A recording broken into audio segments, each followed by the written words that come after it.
All systems go. Clear for takeoff.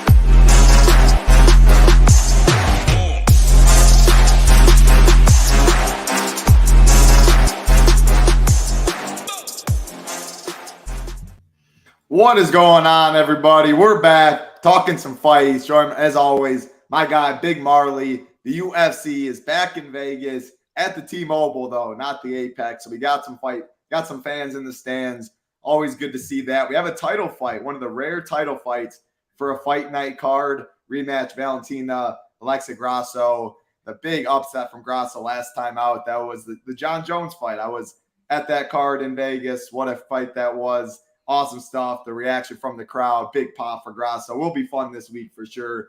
11 fights is tough, though, Big Marley. 8 of the 11, minus 200 or greater. Plenty of big favorites on this card. We were talking a little pre-show. Not very fun for DFS. I'm cutting my volume back this week. Not all cards are created equal. This was a 14-fight card, 15-fight card. It'd be a lot more appealing. Still going to be watching, of course, fun fights. I'll throw in some lineups, but you got to think about how to be different on this card. What are your initial thoughts? How's your week going? What's going on, Marley?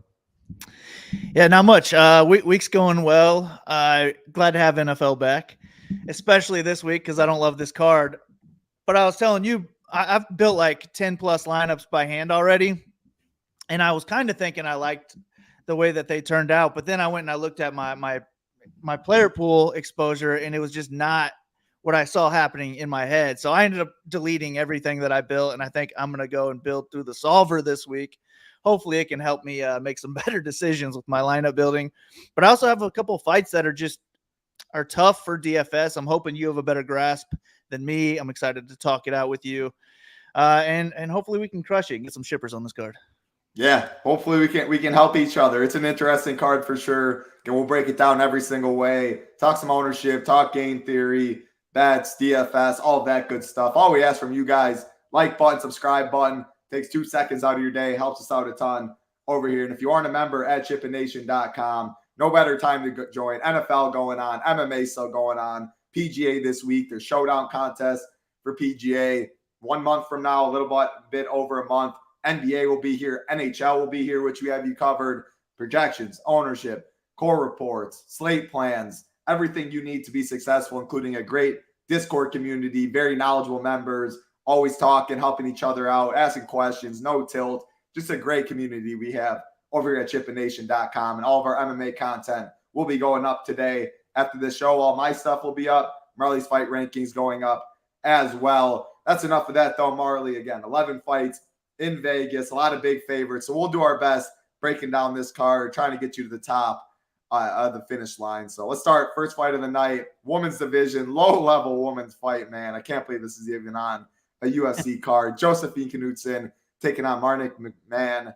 9,500 for Knudsen, 6,700 for Mann. Starting it off with the second biggest favorite on the card in Knudsen, coming in minus 700 to minus 800, depending on what book you look at. I guess DraftKings has minus 675, but regardless, a big number with Knudsen coming, or with Mann coming back about plus 500. This fight is even money, plus 100 to finish. Knudsen plus 105, Mann plus 1250. Both girls making their UFC debut. What do you see in Knudsen? What do you see in Mann? What are you doing for this in DFS? Yeah, this one, I think it's not my favorite curtain jerker, that's for sure. I do think Knudsen is just a better all-around fighter. I think she has a really big striking advantage in this fight, but she's also good against the cage. She's good when she gets in top control.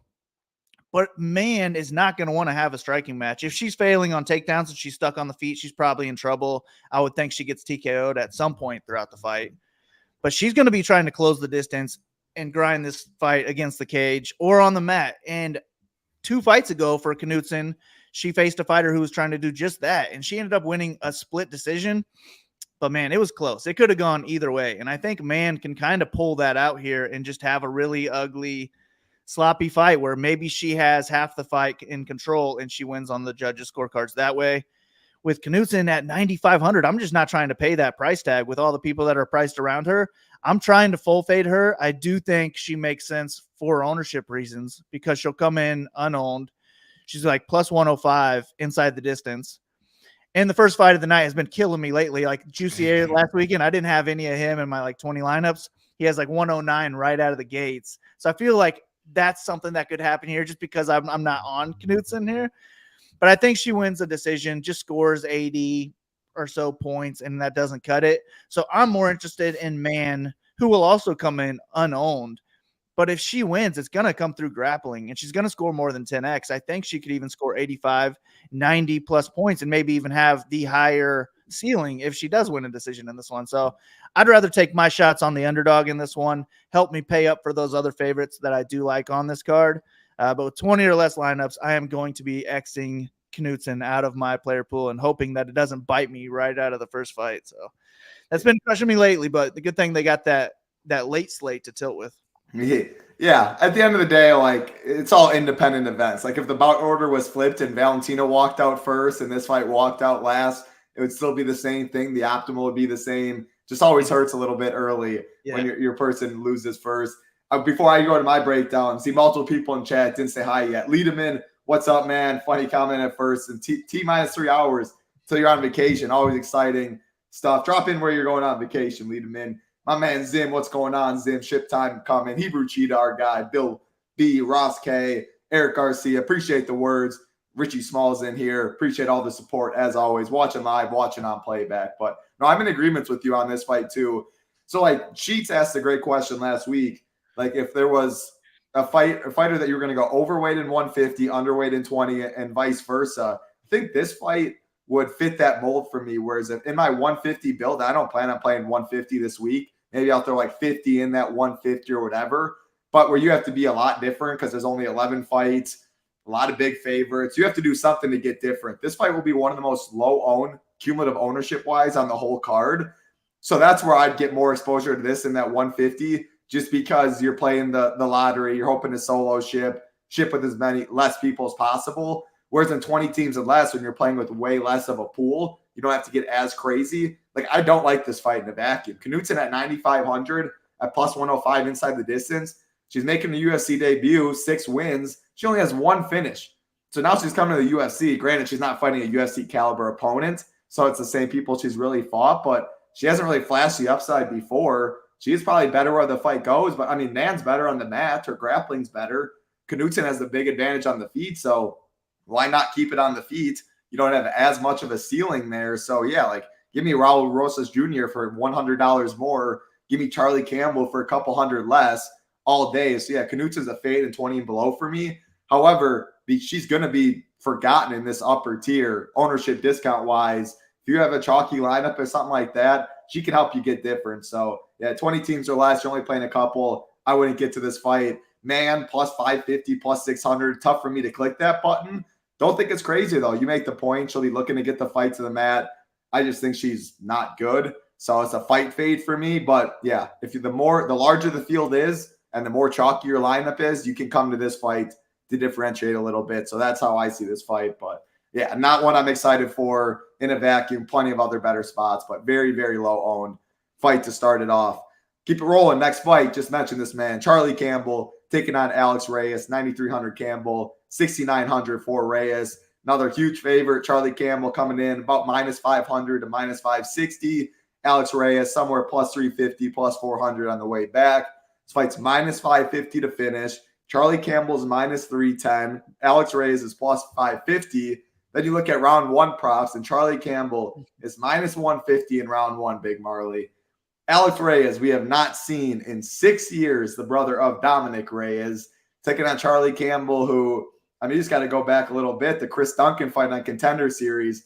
You got people out there, if you're fight fans, a million fights out there. You'll never watch all of them, but if you hadn't watched the Chris Duncan, Charlie Campbell fight on Contender Series, an all-out brawl, throwing some haymakers in round 1. Campbell almost gets the contract. Thought he had Duncan out. Duncan connects, but dude hits hard. Who knows what Reyes is going to show up? How do you see this fight going? Yeah, I mean, a 6-year layoff for Reyes. There's a lot of unknowns in this fight, but that can't be a good thing. So I'm just thinking that it's finish or bust for Reyes, but he should have a grappling edge, you would think. I mean, who knows? What I saw was 6 years ago. Yeah. So I just don't know. Maybe he has a grappling edge. He probably wants to get this fight to the ground. And if he can score well, but I think he's live for a submission to break the slate.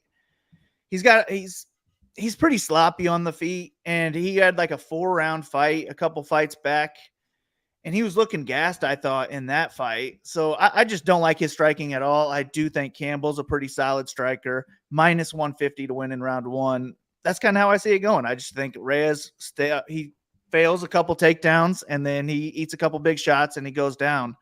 I don't think that Campbell will be looking to wrestle very much. So if he just takes it easy on this guy and wins a decision, I don't think he would score that great. So that's a reason maybe not to use him, combined with him being one of the highest owned guys on the card. Yeah, man, on paper, there's not a lot to dislike about Campbell. He'll be one of my favorite plays on the slate. And he's only 9,300. He's got people priced above him. I think I'll be able to afford him. So maybe he'll be a top 2 or 3 owned guy for me. Yeah, no, I'm in agreement too. Just looking at the Vegas props, I mean, yeah, like you said, 9,300. You compare that to Knudsen at 9,500. You look at the inside the distance props, minus 310. You don't see minus 310 compared to plus 105. Then you go to first round prop at minus 150. I mean, they're pretty much locking in 100 points right there with Charlie Campbell. So he's definitely going to be popular. I like him. And again, this is like one of those 150. Talking 11 fights, game theory means as much as anything on a slate like this. If you are playing, I could say 150, like the $15 150 max or the $3 150 max, so 29,000 people in that one, I'd be more inclined to use Alex Reyes in something like that than I will be in 20 teams or less. Like you won't see me in the qualifier that's 20 entry max using Alex Reyes. Like I'll just X him out because I don't think he wins. But because you don't have to beat as many people, you don't have to get as crazy. In a 150, I think Alex Reyes isn't the craziest thing by any means. I agree with you. He probably should have the advantage on the mat. All the tape we saw he did. But 6 years ago, like, who knows what Alex Reyes are we going to see? And I looked into it a little bit. He had a serious spinal infection, which was one of the main things. You definitely don't love to see that. So who knows what Reyes we're going to get. I mean, it's still Charlie Campbell making his – couldn't even walk for a while. That can't be good, for training and stuff. So, I would just think that, 3-year layoffs scare me a bit. And I was like, 6 years. I was like, who the hell is this guy? I don't remember this guy at all. And I've been watching UFC for a long fucking time. And I had to go back and none of it rang a bell in my mind. It was so long ago. So, yeah. And it wasn't that impressive either. So I think it's just like, it doesn't really make sense why he's getting this fight. I guess he's maybe got one fight left on his contract or something like that. Yeah. And I feel like they want to get Charlie Campbell a win because of that Contender Series fight. It was super exciting, and he damn near won it too. So, yeah, man, not a lot to like about Reyes, but he'll be unowned. So, yeah, I think you're right. In 150, he isn't a terrible guy to go overweight on because of the unknowns. Maybe he does have a wrestling and grappling advantage in this one, and if he wins even a decision, it's going to come through the ground, and that'll score well, and he's cheap. Yeah, I mean, and you get all the leverage off of Campbell too. I mean, weighting that stuff more on a card like this is important. So, yeah, with all that said, Charlie Campbell, my first round knockout, but he's going to be 5 times as high owned. I also love that hat, Marley. Good stuff. Love that hat. Just saw BCM in here. G. Kiefer, what's going on, G. Kiefer? And Zach Jeffers brings up the question. Good question. So, good week to stack a fight with it seemingly being chalky, and would that be the main event?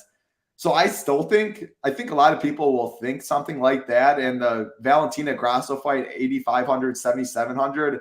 I think the fight stack will probably be over-owned for the chance at the optimal. I am not going to be doing that. And then I say I'll never stack 3-round fights, and I never will. I should say I'm 99.9% I never will. However, we just saw, 3 weeks ago, Nerdy 10 or 2 other people stacked a 3-round fight. It was on the optimal, and it still split 3 ways, which is why I just cannot wrap my head around that. Like, I guarantee if I asked one of those 3 that did split, though, when they did stack a 3-round fight, if they knew it was going to be duplicated 3 times, would they have done it? Their answer is probably not. I assume they thought it'd be a solo ship, 100K, an interesting slate. So if you want to try and do that on a 3-round fight, I don't know. Maybe we'll get to a fight that you can say maybe this is the one you can stack, but I wouldn't stack a 3-rounder. I think the 5-rounder will be over-owned as well. So Keep it rolling. Good question, though, Zach. Next fight, and great name, by the way. Next fight on the card, Tracy Cortez, Jasmine Jasdavicius, 8,200 Cortez, 8,000 for Jasmine. Closest line fight on the card was close to a pick 'em. Cortez got some steam this past day. -125 for Cortez, +105 for Jasmine. This fight is the most likely fight to go the distance. It's +300 to finish. Cortez +515. Jasmine +515 inside the distance. So there's only 11 fights, Marley. And if you look at it, I'm not stacking fights. So less than half the fights I'm telling myself will be on the optimal. 6 of the 11. In a vacuum, like +300, not a fight I really want to target. Women's MMA, 2 primary wrestlers. And this is the thing, Marley. 2 primary wrestlers. What are we going to see? Is one going to be levels above the other? I hope so, because I'm going to play this fight. I'm going to play both sides of this fight, kind of just because the nature of the card, and I'm kind of forced to be in this mid-tier.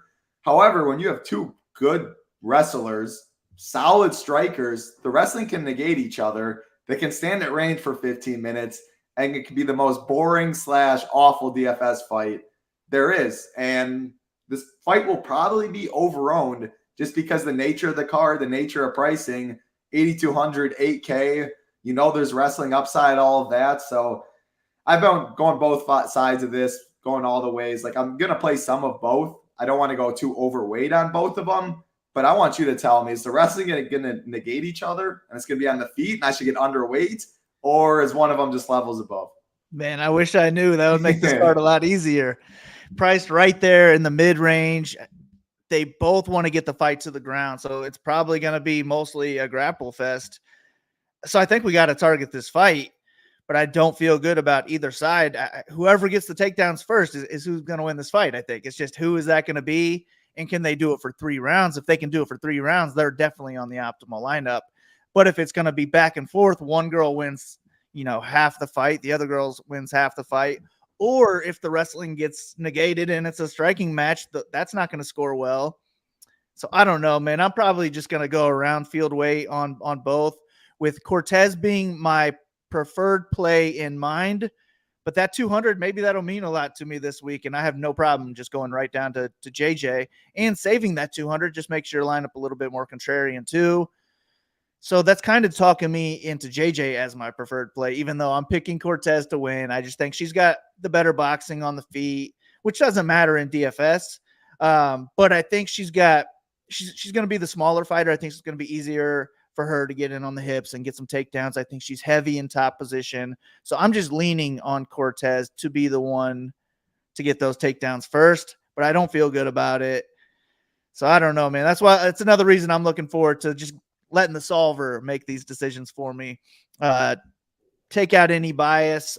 Maybe my prediction of Cortez is wrong and the solver just gives me more JJ. I'm cool with that. But I think this is probably an important fight to target, and I'll just take shots on both sides. Yeah, I agree with everything you said. Like, if I had to pick a winner, I slightly lean Cortez. Am I confident she's a better wrestler? No. Am I even confident she's a better striker? No, I think she is. Just part of the reason I'm picking her. I think she's heavier on top, the better wrestler. But Jasmine's looked good in the past. Her striking's improved every fight. But my thought process, and when you kept saying it out loud, you said the same thing for me. I think my preferred play is Jasmine, and that's because you can have a lineup with Cortez that leaves 100 left, or leaves 100. Drop Cortez to Jasmine, that 100 goes down to 300, and on a card like this with 11 fights, that can be those little difference right there. It could be a difference between 30 dupes and 10 dupes, or just something like that. So talking it out like that, and the pricing, the salary savings, the ownership, probably, I think it leans me to liking Jasmine a little more.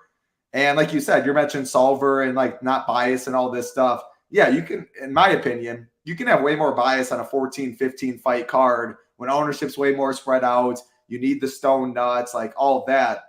It's pretty hard to be biased on an 11 fight card in a salary game where you need to pick underdogs to even build a lineup to get there. So it's going to feel uncomfortable. If you like your lineup, if you're looking at it and you like how it looks, probably rebuild it is how I'd say on this card, because other people are going to be building that same team. So yeah, true. Leaning Cortez, but DFS wise, probably leaning Jasmine with that 200 makes your lineup a little different that way. So I'll be around the field though. I'm hoping someone's levels above on the mat and we probably get optimal. I assume I'll probably end up overweight on this fight. But I wouldn't be surprised one bit. Both girls can't take each other down. They stay at range. They trade kicks for 15 minutes. They score 65, and we get 15 minutes of our life we won't get back. But, hey, we'll see. I'll still be watching fights. Could be a lot worse. We'll keep it rolling, though. Next fight on the card. Still plenty to talk about.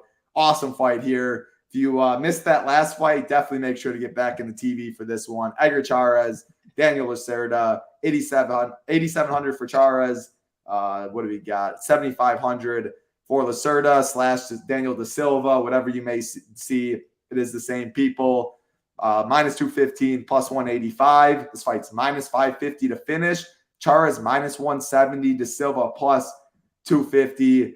So Chairez is, for the UFC fans out there, if you've been watching for a while, if you've just been watching the past couple months, he fought Taisur Taira on the Volkanovski card in July, the pay-per-view. So many of you probably remember him.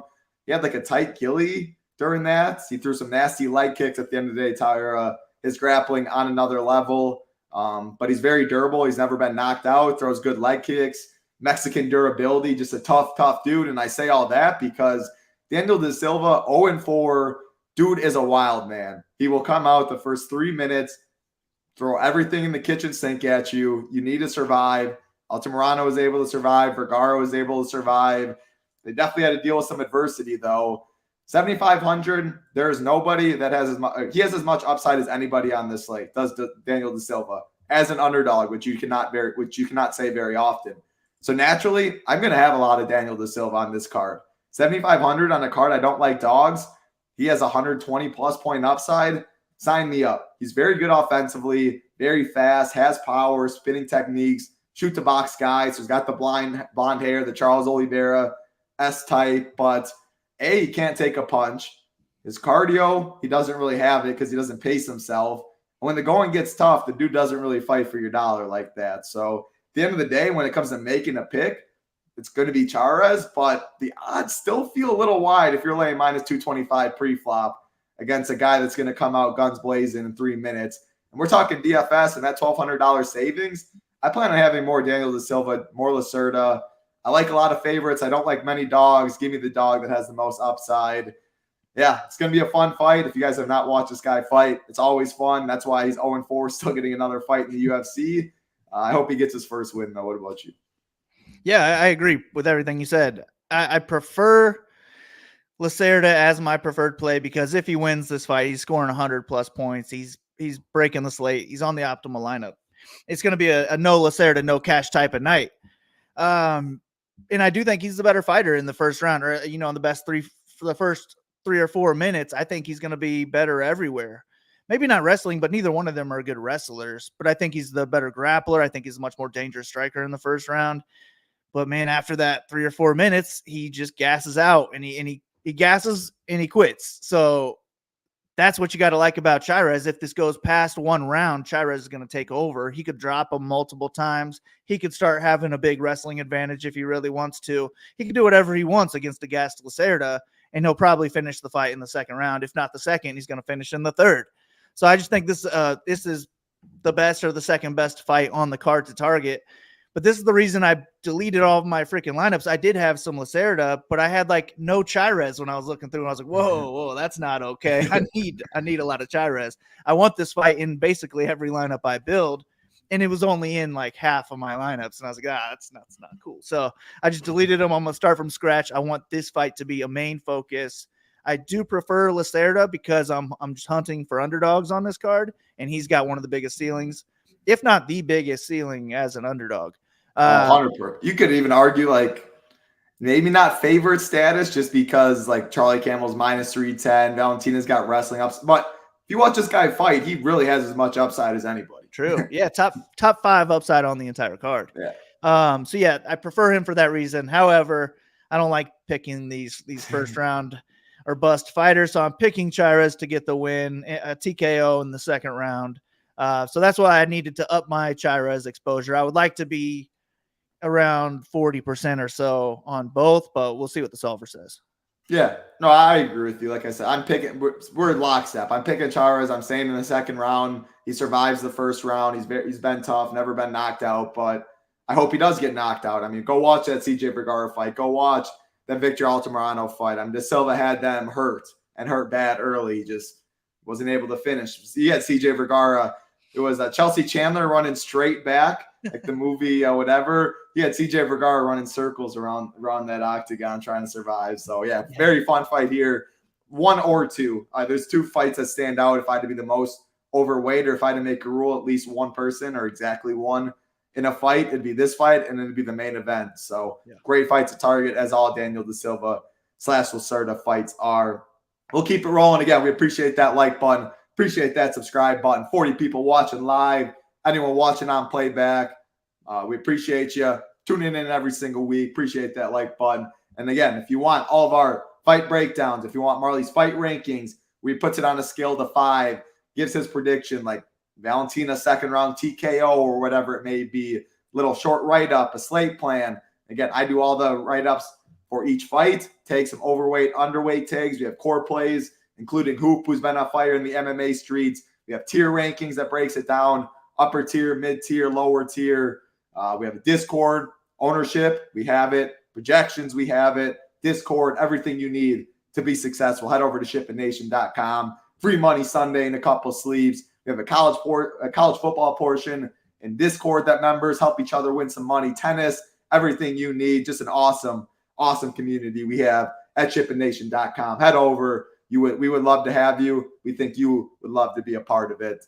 Let's keep it rolling. Still multiple fights left on this card. Another big favorite, Roman Kopylov, Josh Friend, 9,100 Kopylov, 7,100 for Friend. Kopylov coming in minus 320. Friend plus 260, something like that on the way back. This fight's minus 200 to finish. Kopylov minus 165. Friend plus 725. Kopylov plus 230 in round 1. I'll start because, you start. How I see this fight is, I think Kopylov wins. He keeps impressing me. He started off 0-2 in the UFC. Came in with a lot of height, though. He was just starching everyone in the regional scene. He's rattled off 3 straight wins. Nasty head kick last time out. That was right in front of me, Marley. That was in Utah. And then it was right there. And, man, that head kick was one of the nastiest things I've ever seen, man. Just absolutely insane. Straight shots, money. Head kicks, money. His striking is very, very good as Kopylov's. People want to take him down.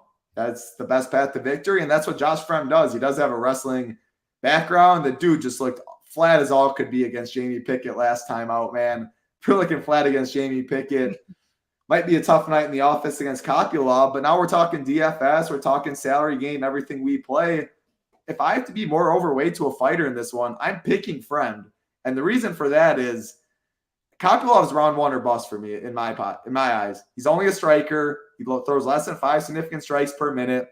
We just saw it last fight, really. He got a first round knockout when he scored 90 or something, or a second round knockout and scored 90 or something like that. I just think there's other favorites in the upper tier that either have wrestling upside, better finishing odds, the pace of the fight's higher, just something's going to get there higher than Kopylov if it doesn't end in round 1. So I'll be underweight to Kopylov. And do I like Friend? No, not by any means. But do I like him more than Reyes? Do I like him more than Mann? Do I like him more than Terrence Mitchell? Do I like him? I like him more than these plus 550 favorites. And he does have, if he does win, I expect takedowns. I expect top control. I expect wrestling. So at least I know he has that out. He's going to be very low owned. I'm going to have some Friend. It is not fun. It is very gross. That is why I'm scaling back my volume, because I'm not trying to play 40% Friend and have thousands of dollars invested in him. So, yeah, my pick is Kopylov by second round knockout. I will have more Friend in DFS. That's how I see it going. What about you? Yeah, it's one of my least favorite fights on the card because I think Kopylov wins, and he's just 9,100, so he's probably first round or bust. Maybe with 11 fights, he can get a second round knockout. He had second round knockout in his last fight, and he scored 93. If I told you he's going to score 93 on this card, how much exposure do you want? 0. Yeah. See, yeah, I'm cool with that too. So I really don't like getting up to Kopylov. I think he's in play for the knockout. I think he's got a big striking edge, and he's dangerous, man. He's looking good. He's got that fast kick. He can knock Friend out in any round. It's just that it has to be early for him to have any 100-plus point potential here. He's not going to be looking to wrestle. So yeah, I think Fremd is the preferred play at 7,100. If he wins, it's got to come through the ground. I mean, he's got power on the feet. I guess he could knock him out, but he's not going to beat this guy in a 15-minute striking match, and he's less dangerous on the feet. So I think it's got to come through the ground, and maybe it's a submission and he scores 100 plus, but I just don't think he can wrestle for 3 rounds against a Kopylov. I think Kopylov's hard to take down. I think it's going to be hard to hold down here. So yeah, I'm picking Kopylov to win second, third round TKO and just not being enough points. So I'm going to look to avoid this fight in most of my lineups, but I think you probably talked me into more Fremd exposure than I was planning on getting. Well, I'm not trying to do that necessarily. It's like, if you like Reyes, like that could be the Reyes for you or stuff like that. It's just, yeah. Like, well, I just don't like underdogs either. So, no, and I think you make a lot of good points. And if I'm not taking Kopylov, it makes sense to take some Fremd. Yeah. With the wrestling upside, I'm not playing much. Like, it's just the nature of this slate. But yeah, I don't feel strong one bit about Josh Fremd. I was going to say one other thing. Yeah. So you asked if you signed me up for 90 or 93 at 9,100, how many would I have? And I said 0. And that's really just because, like, so the main event in this one, Valentina's $600 less. We just talked about Chires. He's $8,700, so he's $400 left. Like, I like him in a vacuum way more, even though we talked about Lacerda. Daniel Zellhuber's $8,800. That fight's minus 165 to finish. Padilla, we're about to talk about, $8,900, $200 less, minus 220 for the fight to finish. Jack Della, Kevin Holland, minus 170 for that fight to finish, 83.79. So there's just other fights I like more that are cheaper in the upper tier. But at the end of the day, would I be surprised if 93 Kopylov was on the optimal? No, it was only 11 fights, but that was the reasoning for my answer. And then our guy always, G Kite, any thoughts on the last fight, Daniel Da Silva coming in slower or a different approach since he's 0-4? No, I don't think so, man. Even when he was 0-3, he came in with the same style against Vergara. And I think, to be honest, he knows. Dana probably even told him the only reason you're still in the UFC, even though you are 0-4, is because you are fun as all can be. So if he came in with a different approach, even in a win, he might get cut. So no, I don't think he knows anything else but that fighting style. Those shoot to box guys always fun, but hey, who knows? I could be wrong. Any thoughts on that, Marley, before we get to the next one? Yeah, I agree. I bet it was like, you know what, man, we're going to give you one more shot. I love your style. Go out there, just be you. Try and get a win in your next one. Yeah. Something like that. Yeah, just at the end of the day, he could be 0-12, and I'll sign me up for this dude's fights every single day of the week because they're fun. Yeah. It's not like he's just getting crushed. Like, he's not just the nail. I mean, he's the hammer at times before he's the nail. He's live for $50K every time out for that fight of the night. 100%. So we'll keep it rolling, though. That fight was Roman Kopylov and Josh Fremd. Still, 5 fights left to go? 6 fights left to go, maybe. Plenty still to talk about. We'll keep it rolling. Next fight on the card, we got Lupita Godinez, Elise Reed, 9,400 Godinez, 6,800 for Reed. Probably could have guessed it. Another big favorite, minus 400 or even greater at some books for Godinez, plus 300 for Reed. This fight's plus 115 to finish. Godinez plus 115 inside the distance. Elise Reed plus 1,400. Clash of styles, man. I'd say that, though. And it's a clash of styles for the Lupi earlier in the UFC career. Her last 3 UFC fights, it's like she's never wrestled a day in her life, and she's a striker. Elise Reed's a primary striker. She has no takedown defense. She has a bad get-up game. Lupi came to the UFC wrestling, a very good wrestler. If she comes in with that game plan, she has all the upside in the world. She's going to be pretty low-owned in the upper tier.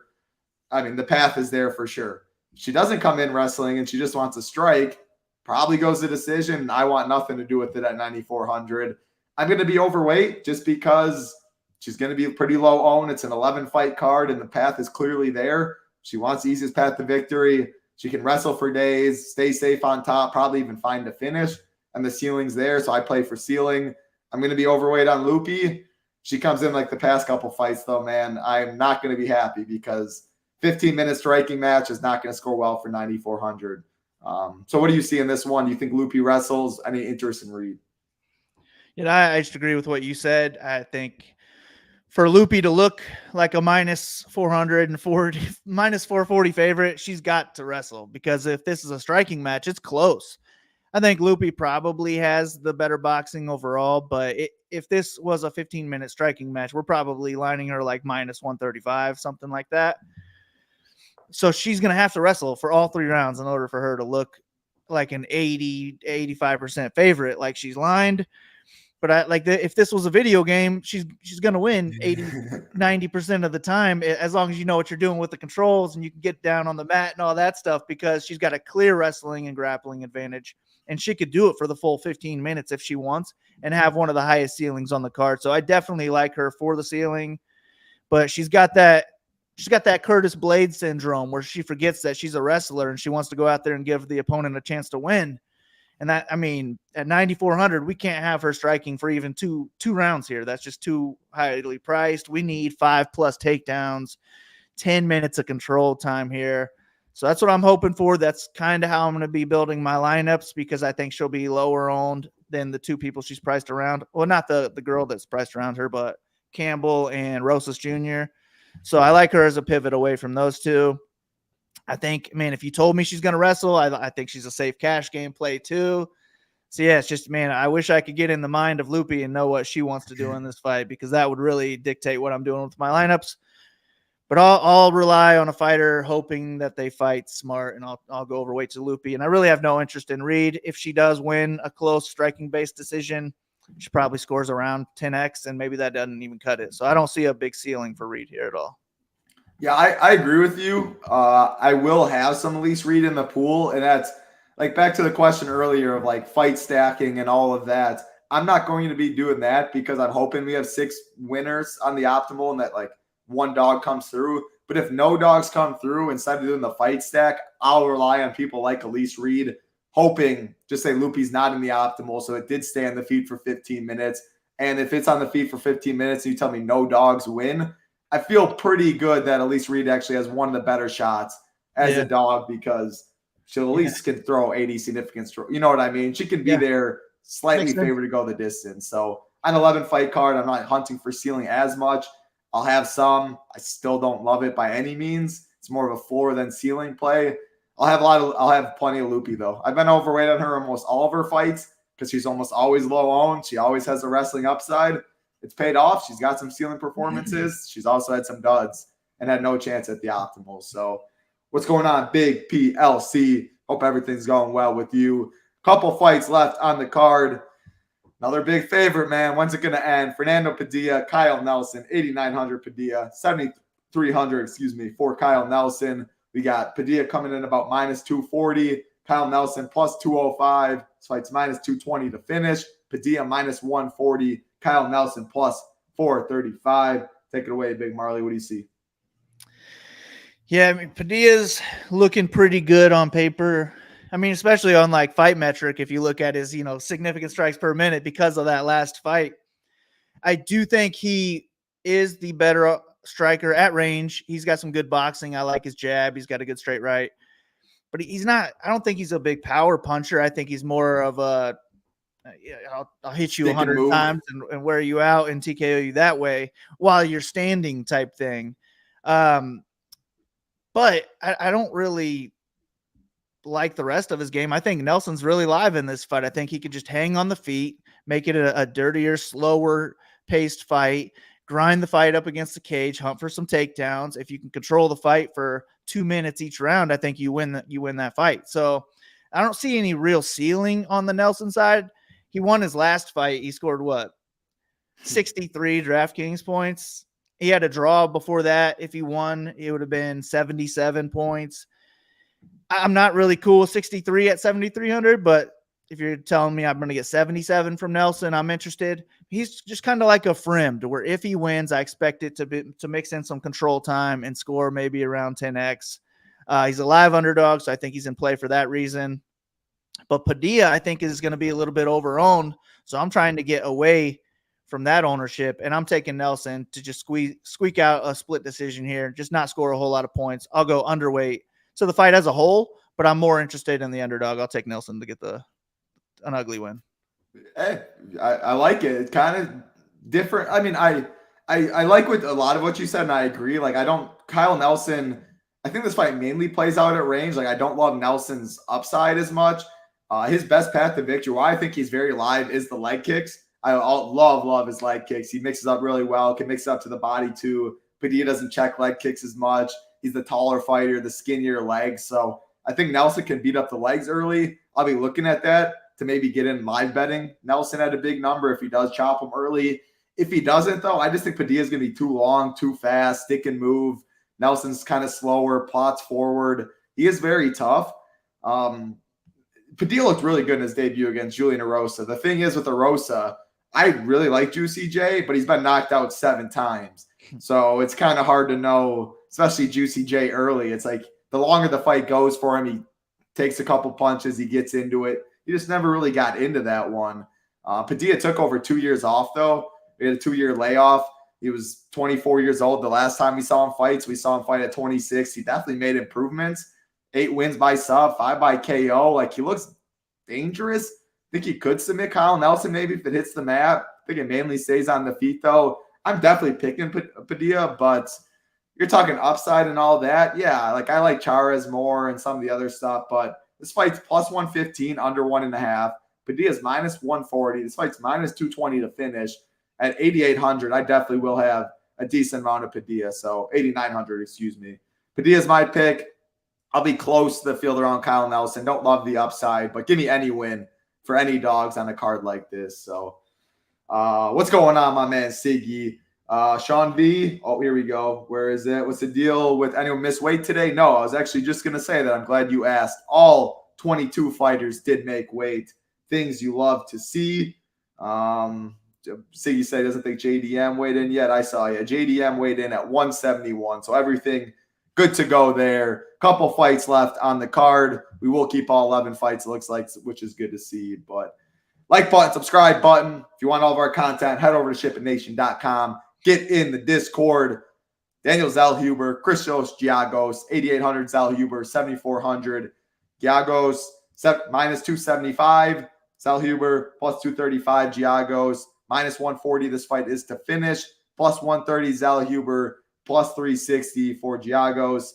All right, so what Daniel Zellhuber are we going to get, Big Marley? Are we going to get the Contender Series against Lucas Almeida, which was a good scrap? Are we going to get the guy that stares in the mirror for 15 minutes like we did against Trey Ogden?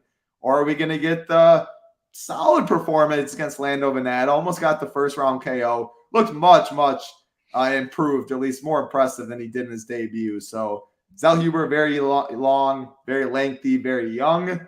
Aggressiveness, is he going to be aggressive in this one? Because that's the ultimate question. Yeah, I mean, especially at 8,800, I think we need him to try and finish this fight because I do like him to have the striking edge throughout the course of the fight. I think he's going to be the one pressuring on the feet. I think he's going to be the higher volume striker. He's a slick striker too. So I just like him as long as this fight's on the feet, but he's like plus 130 inside the distance. And I think that is maybe even a little bit high. I have him winning a decision here. And I think if he wins a decision, 8,800 is probably just a little bit too much. So I'm not going to have a whole lot of Zellhuber here. I think he's in play for the knockout.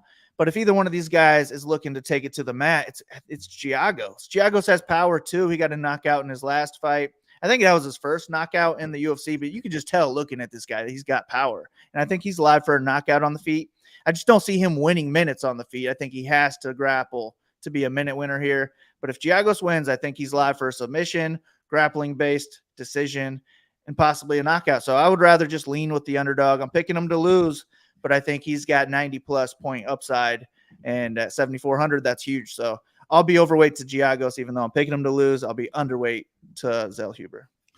I agree with everything you said. I'm picking Zellhuber to win. I think he can keep it on the feet. His jab's nasty. The length's there. I think he's growing in confidence. Like I said, the Trey Ogden fight was as bad as it gets. Looks better last time out.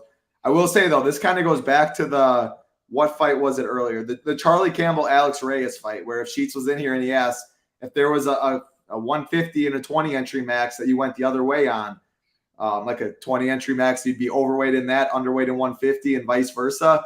I could see myself, like Christos Giagos, I think will probably be either just as owned as Zellhuber or even higher owned than Zellhuber, just because the lack of dogs.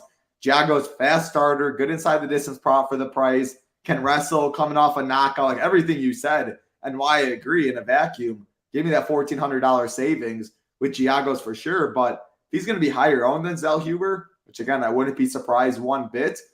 An 11 fight card, he's still minus or plus 130 to finish. This fight's still expected to finish. He's still minus 260. Like, if it's going to be like that, then Zellhuber, I think, is the right game theory play. And I'll probably have more of him in 150 in the larger field stuff compared to the field. But I agree with you in a vacuum, Giagos, I do like. There's Sheets. Sheets just got in here. I mentioned it earlier too, Sheets, about a Reyes fight like 10 minutes in. So I got you twice on your question right there, Sheets. Hope everything going well with you. But yeah, Giagos the pick. Coming to ownership, though, I think Zellhuber is a good way to help yourself get a little different on this card. 3 fights left. Raul Rosas Jr., Terrence Mitchell, 9,600 Rosas, 6,600 for Terrence Mitchell, minus 850 for Rosas Jr., plus 600 for Mitchell. This fight's minus 800 to finish, minus 450 Rosa inside the distance, plus 600 Mitchell. Rosas is minus 210 in round 1. I don't know, man. Terrence Mitchell, Alaskan guy, came in, fought Cameron Simon short notice, got whopped.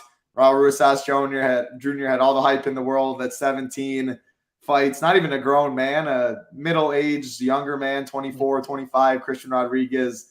The hype was a little much too soon, but I mean, at the end of the day, I always laugh when people are like, compare UFC to WWE or something like it's staged. Or I saw a video on Twitter, like, someone zooms in at the end of round 2. Strickland like had a little twitch or something, and people are saying like he winked, like he was throwing the fight, or just conspiracy theories and all of this make me laugh. And why I say this is I do believe, though, the UFC has a vision and has a goal for people. Oh, yeah. And the UFC wants Raul Rosas Jr. to win this fight. I'm not saying they're paying Terrence Mitchell. I think it's crazy, like paying Terrence Mitchell to come in here and throw the fight. Yes, of course, you saw the James Krause situation, and we're not going to get all into that with Derek Minner and stuff. Has it ever happened? Sure, people have thrown fights, but people aren't coming in here throwing fights on the daily. I hear people talk about it, so I wanted to go down that rabbit hole. But at the end of the day, the UFC wants Raul Rosas Jr. to win this fight at 18 years old. They're giving him the worst guy in the UFC that pretty much can. And I think Raul Rosas Jr. is going to get a takedown early and probably submit him shortly after. But if it's not in a minute, Big Marley, at 9,600 when dogs are tough to come by, I mean, what do we need for Rosas Jr.? So what's your plan? Yeah, I think I'm trying to go overweight just because I like to side with the UFC when I think they want somebody to win. And if he's going to win, especially clearly, it's going to come through the ground. And he doesn't even have to finish, to be honest. If he just wants to wrestle for 3 rounds, I think he could score 110 plus points and be on the optimal lineup. So I just always like to be overweight to those people who can score 110 in a decision. But I do think he's just going to get him down maybe once or twice in the first round and submit him eventually. Mitchell would be maybe one of those guys who you might want to go overweight against his 5% in 150 because he could go out there and get a knockout. He's got some flash finishes on the Alaskan regional scene. And if he gets it, he's going to score well. But I just don't know how he's going to be the minute winner in this fight, unless Rosas wants to go out there and test his striking for some reason. I just think it's get this fight to the ground, do what you want while it's on the ground, and you'll probably score pretty well along the way. 9,600, tough price tag to afford. I don't think he's a must-have for that reason, but I was getting a lot of him when I was doing my hand building. So if the solver gives me a lot, I'm happy with it. But if they give me 20% and I like the rest of my exposures, then I'll keep it. So we'll see. It's really the ownership. I mean, the ownership and the price, but I think he scores well in this fight. No, that's kind of how I am too. Like I tagged him right now as overweight, but at the end of the day, I would not be surprised one bit if I ended up underweight. And that's just because he's going to be one of the highest owned on the slate. He's the highest price on the slate. Like Mr. Grapefruit right here. I'd rather go loopy for the takedown upside and all of that. Yeah, like there's so many people in the upper tier that are going to be at an ownership discount where I think that's my lean too right now. So again, I tagged him overweight. He's the best play on the slate in a vacuum, but there's a salary, there is ownership, all of that we play as well. So yeah, and as far as the Terrence Mitchell, like I know my man Cheats is going to play some Terrence Mitchell. He's talking about Uros Medic, the Alaskan guy that got the job done for him before. I get it for sure. Like plus 600 inside the distance actually isn't a bad number at all when you look at his win equity. His money line is plus, I'm looking at Bet Online right now. His money line is plus 600. His inside the distance prop is plus 600. So, if you're betting and all that stuff, sometimes you see crazy things like that. Obviously, you take the money line at the same price. However, pretty much all of his win equity is inside the distance is what books are thinking. Rosas, one of the highest owned, cheapest fighter, makes so much work. He's going to be very low owned. I don't think it's the craziest thing. But, yeah, I don't think he wins, and I won't get there in 20 entry or less either. Sean Veed saying, give me Knutson for the ownership. Same exact thing with Loopy and all that as well. Plenty of ways to get different in the upper tier. 2 fights left on this card. 2 very good fights. Big Marley, excited to break them down again. Like button, subscribe button, helps us out a ton. And again, all of our content will be up on the site at SHIPITNation.com. 100K up top. NFL going on this week. So much money to be made. No better time. Get in the Discord at SHIPITNation.com. $69 a month. $599 a year. Takes you to about $49 a month. And we also came out. It is very new. We did come out with it yesterday. Wanted to give a chance for some people that can't always join or don't always have all the money right away for monthly. Weekly package, $19 a week. You can get it. It's not a 7-day trial. It's a 5-day trial. And that is because if you sign up today, you get MMA tomorrow. You get Showdown Golf. You get NFL Sunday. You get NFL Showdown on Monday. You get MLB going on.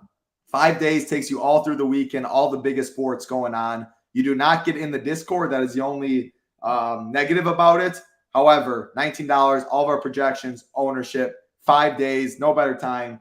Give us a try. We think you will like it. And then after, if you do want to sign up for the whole month or the yearly, we will email you. You do get a discount for that as well. And then you can get in the Discord as well. So $19 for 5 days. Give us a try. Otherwise, $69 a month, $599 a year. No better deal in the industry. 2 fights left. My favorite fight on the card right here. Jack Della Maddalena taking on Kevin Holland. 8,300 Jack Della, 7,900 Kevin Holland. Jack Della about minus 150. Kevin Holland plus 125. This fight's minus 180 to finish. Jack Della plus 155. Kevin Holland plus 200. How do you see this one going? Yeah, looking forward to watching this one. I also think both sides have big upside, and I'm interested in both sides. I like JDM for his knockout ability. I really like his boxing, fast hands, crisp technique. I do like him as the overall striking winner in this one. But for him to score 100-plus points, he's going to have to get a knockout. I don't see him going out there and wrestling a lot. Both of these guys, their weakness is really being on their back, I think. It's just, I think Holland's more likely to implement the offensive wrestling in this one. And Holland's a good striker too. He's got power. They're both just too durable though. So I think this fight's going to go the distance, mainly take place on the feet. And maybe the winner scores around 80 points. And I don't think that's going to cut it. And I think that they're both going to come in pretty heavily owned, like 30+% owned. So that's kind of taking me away from this fight where I'm hoping I'm right, where it does go to a decision and it's 80 points. And that way I'll just let everyone else soak up that and I'll try and get different elsewhere because I think there's a lot of ways to build this week. So I'm not sure, man. I was ending up with a good amount of this. I probably had like 35% of both of them when I was doing my hand building stuff earlier. But I was thinking that was too high. I know I got to get a lot more Chirez in there as well. So now I'm thinking I'm going to go underweight to this fight as a whole, where I'm fine with either side, but it's similar to that Cortez fight where maybe I just want to save that $400 and go to Holland. I do think he has the higher ceiling in a decision win. So even though I'm picking JDM to win, I think I'm switching to Holland being my preferred play of the two. But with all the ownership, I'm going to try and just get away from this fight and hope that it scores 80 points. So you like the Cortez Jasmine fight more if you had to pick? I think so. If you're telling me that it's going to be lower owned, I do. Yeah. Yeah, and I think it will be. Yeah. No, I agree with almost everything you said. Like this fight, a great real life fight, and I think it's supposed to finish the mid-tier pricing. This fight has to be higher owned, I think, than the Jasmine Cortez fight, and minus 180 is not like very heavily favored to go to finish. So going the distance wouldn't be crazy by any means. 2 primary strikers. If it does hit the mat, I think it's Kevin Holland. But I mean, Kevin Holland took down Stephen Wonderboy Thompson and let him back up in a fight that he had to get stool stopped. I mean, they threw in the towel at the end of round 4 because he was getting his ass beat on the feet. Like his IQ is he wants to put on a show. He doesn't always do what's easiest for the victory. Coming in here, trying to wrestle, using his grappling. I mean, he's not like a wrestler, but his grappling, he's still a second-degree BJJ black belt. We just saw Jack Della controlled, held down on the mat for a little while. Obviously, Hafez went like 3 for 20, all of that stuff, but definitely Helen on the mat. On the feet, it's competitive. Jack Della probably a little more crisp, but I don't know, man. Like, Kevin Holland has an 8-inch reach advantage in this one, a 4-inch height advantage, a nasty jab, a good right hand.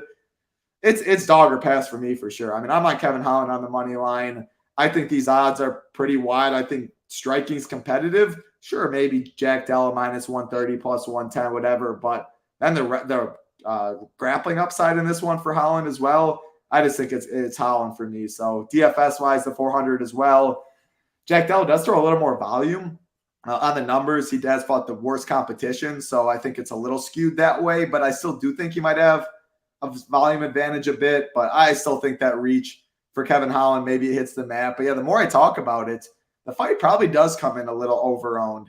The problem is there's only 11 fights on this card. There's only some. If you aren't playing the mid-tier, are you playing the Terrence Mitchell? Or are you playing the man? Like, your roster construction goes a different way. So if you do want to go, I think a lot, the chalky route will go mid-tier.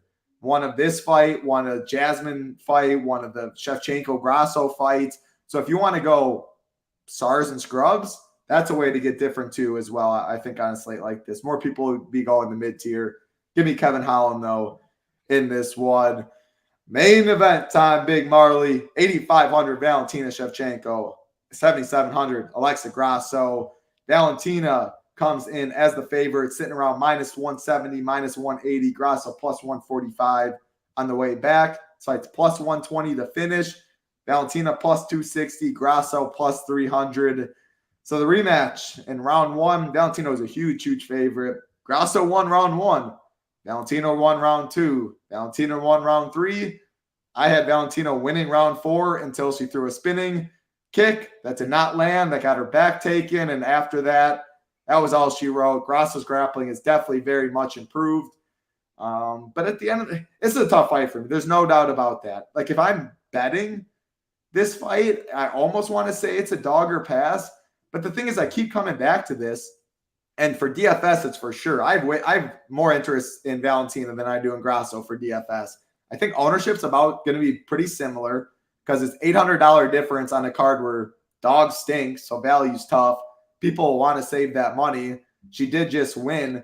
But for DFS, like, the wrestling upside and the upside for these two has to be Valentina. She landed 4 takedowns. She had 5+ minutes of control time. I think that's on the table again here in this one. I don't think Grasso wrestles. She does have good grappling. Is she going to catch her again? I'm going to bet no. I think Valentina can stay safe on top. Multiple takedowns, multiple top control. At 8,500, I like that. I'm making a rule in 20 teams or less to have one of this fight, mainly because there's only 11 fights on this card and it gets my script a little more narrow. Maybe I should, I don't know. I'm debating maybe changing that, at least one of, add in the Silva fight as well, the Serta fight. So I'm not fully into this one. So I'm still debating this. But at the end of the day, I'm on Valentina. Don't feel great about it. Talking money line and win equity. Feel a lot better about it, though, in DFS. I just think the upside's way higher for Valentina, and ownership will be pretty similar. So give me Valentina there. But, yeah, I don't know, man. Grasso's as live as it gets. There's no doubt about that. I guess my first question to you, then break it down. What part of Valentina's career are we at? Is it slowly starting to get there? Is it already halfway down? Where in her career at 35 is she? Yeah, I'd say it's like she's peaked and now she's probably on the way down. But that's like one of my weaknesses in my game is spotting when these people are starting to fade or done. Like, so maybe it is the case where, and also they say, like, once you become a champion, you become 30% better. So like maybe that's in play here too. But I just go off of what I've seen on film. And from what I've seen, I have to favor Shevchenko in this fight. I mean, not only of all the stuff prior to that Grasso fight, but I thought she was winning all those rounds as well. I thought she had the second, third, and fourth round. Maybe get rid of all that spinning shit, Valentina. We can get rid of that and we can win it on the feet. Just stay at range. Don't box with Grasso. Grasso's the better boxer here. but Shevchenko can just stay at range. She's got better kicks. She's a good striker too. So she could just mix in all her tools, and I like her to be the better overall striker. She outstruck her 87-59 at range in that last fight. I really thought it was 2 moments that won the fight for Grasso. Like, she had that first round. It was super close, but she had the most powerful strike in that fight, and it was in the first round. She wobbled her, and that's really what took the first round. So that you take away that one moment, it goes to Shevchenko even in the first round. And then if Shevchenko doesn't throw that spinning kick in the fourth, we're not looking at a rear naked from Grasso. So I'm going with Shevchenko. I think there is value this time around. It was too high last time, and it played out like it was way too high. But now we're getting a big time discount. She's the one with the ceiling. Even if Grasso wins this fight, like, she had 91 points in their last fight. And if you tell me she's getting that again, then we got to be all in on her. But 40 of that came from the submission alone. I don't think we're getting a submission here. I don't think she knocks her out. If she wins a decision, she's probably looking at 80 something points. That's probably okay for 7,700. But if Valentina wins a decision, she can score 120, 130 points in this one. She scored 81 in a 4th round loss. So I'm definitely on Shevchenko's side in this one. I put in the notes that I'm probably going to be around 60-30 because that's where I was when I was doing my hand builds, and I'm cool with that exposure. It was all the Chirez fight. I just needed more Chirez, so I just deleted it all. But I still want to be around 60-30, I think, in favor of Shevchenko, if not higher, because Grasso's going to be very owned, and I would rather just take my chances with the wrestler here who can also win the fight on the feet. So give me the former champion to get her belt back and new. I love it. Locks up on a lot of this card. I wish there was at least one more fight. 12 is kind of the marker where it feels a lot better than 11. Not going to lie. I'm cutting some volume back this week. You guys do whatever you wish. But at the end of the day, you have to be more cognizant this week. If you have $0 left remaining in salary, make sure you're mixing in a low-owned fighter. If you're leaving 1,000, you can eat more chalk. Make sure you're trying to get different here or there. If you want to do the fight stack and you're the nerdy 10 or whoever else out there that has you can see the future and know which 3-round stack's going to be on it. It'll probably be very low-owned as well. But, think about your lineups. If it looks very good this week, maybe rebuild is what I'll have to say. All fighters made weight, so we should have all 11 fights, 7 p.m. Eastern start time. Nothing better, man. Watching some fights Saturday night, building some NFL teams, free money Sunday the next day, 100K up top. Head over to SHIPITNation.com. All of our MMA content going up, projections, ownership, fight breakdowns, fight rankings, tier rankings, core plays, MLB going on, Hoop and I talking some NFL cash in 30 minutes, MLB in a couple hours. A lot of money to be made this week, Big Marley. Final words for the people before we get on out of here. Now, man, looking forward to it. I heard I was watching Hebrew Cheetah's first take, and I heard you won a King of the Desert seat. King of the Beach. I got a King of the Beach. Oh, shit, you got King of the Beach. Oh, even better. That's sick. Monday. I saw that you dominated the slant, but I missed that one. I didn't tweet it. Tambo gave me a little hard time. I didn't even want to really necessarily tweet the slant too. I'm not one to put out as much. I get everything, but I tweeted Sunday, so I didn't want to put another screenshot on Monday. But yes, I did get King of the Beach. But 250 down to 75, so not locked into anything quite yet. Right, man. I love King of the Beach, man. Hopefully, I'll be in there with you. I'll be chasing it a little bit this year. But congrats, man. That's awesome. Hopefully you're on a heater and you ship it this weekend. Good luck, brother. I appreciate it. Hope to see you there as well. Hopefully you can get in. Hopefully we see a lot of Shipping Nation logos up top in all sports this week. See everybody in the Discord. Hit that like, hit that subscribe on the way out. For Big Marley, I'm Titletown. Good luck, everybody.